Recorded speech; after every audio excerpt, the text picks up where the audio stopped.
çıkmaya korkarsın. Biri vuracağım diyor. Bu araba sen olur mu?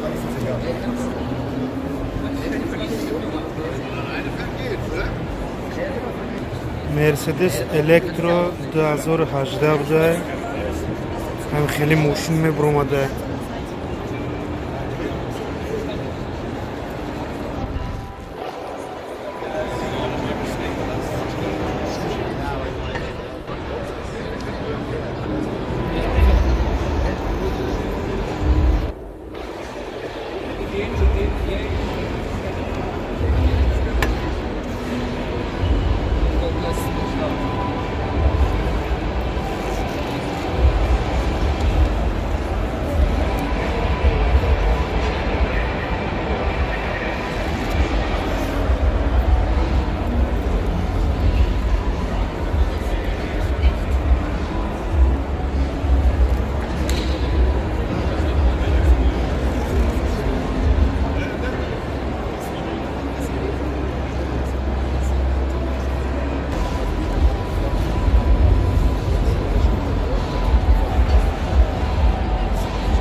Bu arabanın egzozu bilen var mı?